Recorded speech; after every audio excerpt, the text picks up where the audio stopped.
Hey guys, this is Victor, and today I'm going to do a quick 5-minute version of what is iTeraCare. My longer 30-minute video is out there, so if you want to dive deeper, go into that. I want to get through this in 5 minutes. I'm going to cover 3 things it does. 1, heat. Okay, there's 3 different devices, but they all provide heat. They have different options for heat.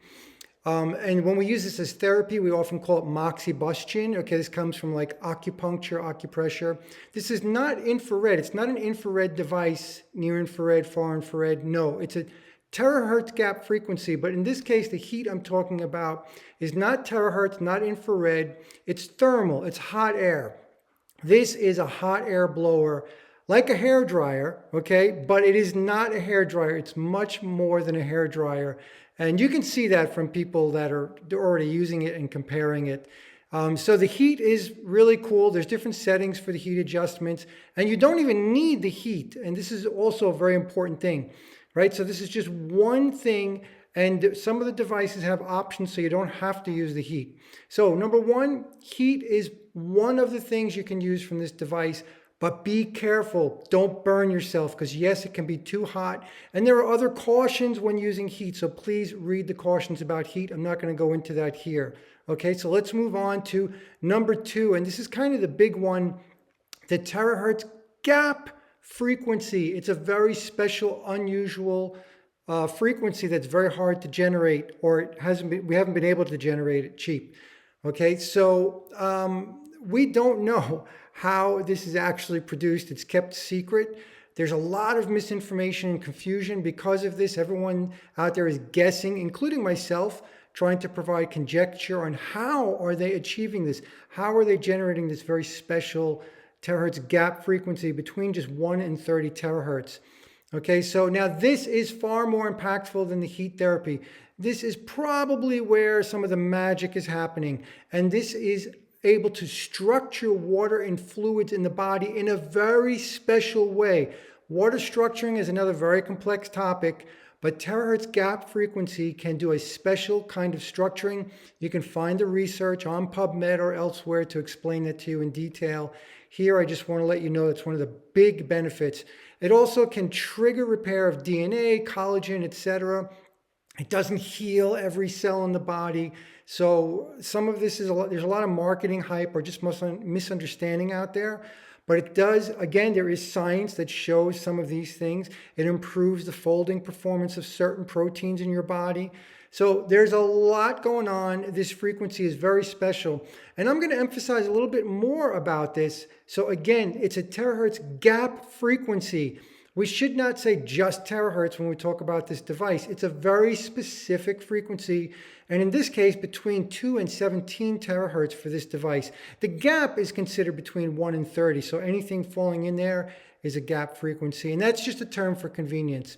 Okay, so again, just to emphasize this, all visible light is terahertz, so there's nothing special about that, right? All infrared therapy is terahertz, so again, that is not this. These are other special frequencies or special wavelengths. We're not talking about that here, okay? The terahertz, and there's other terahertz frequencies that we're talking about to replace X-rays and such because they're non-ionizing, they don't damage us in any way, there's no negative impacts. But we're even below those frequencies, again, into the gap. All right, so you can read this if you want. I'm going to go forward because I'm trying to get this down into 5 minutes. The gap frequency has a subtle and beneficial effect on a lot of our biology. Not everything, it's not the frequency of life or anything like that, but it is pretty exceptional.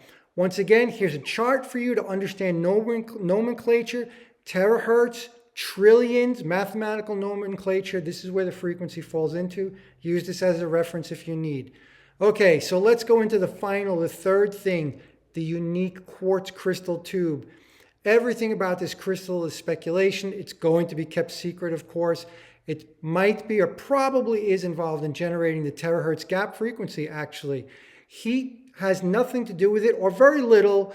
Heat might help a little bit because it's actually just going to enable the crystal to generate a little wider band of frequency. Now, crystals are transducers and converters. You can watch some of my other videos where I talk about that. I'm not going to explain in detail here. There could be layers of nanotechnology on these crystals. We don't know. one thing we do know for sure, crystals in general, they generate scalar energy. And this is probably the most impactful thing from this device. Basically, we are supercharging a very special crystal that is in this device. And I would say that is the most important aspect of the device, this third thing, even more than the terahertz gap frequency. Okay, so a couple more things I'll say. There could also be other beneficial energy signatures imbued into the crystal that are then being relayed to our body. Again, just speculation. I'm just giving you some ideas, some of the possibilities about the crystal. And it might be that the airflow through the crystal is causing friction to generate the terahertz gap frequencies. That's another type of technology we know of. But again, just speculation. So that's the three things: heat, terahertz gap frequency, and the crystal. One more: use positive affirmations when you're using this device. Think positive. Go watch the testimonials. They're just off the charts. Everyone, I can't say everyone, but so many people are being helped. And this is not a medical device. It's a hot air blower. That's it. But it is really empowering the body in some magical ways. So go take a look at it. And of course, once again, my disclaimer: don't listen to anything I say. Just take the knowledge, do your research, talk to your doctors, etc. Good luck.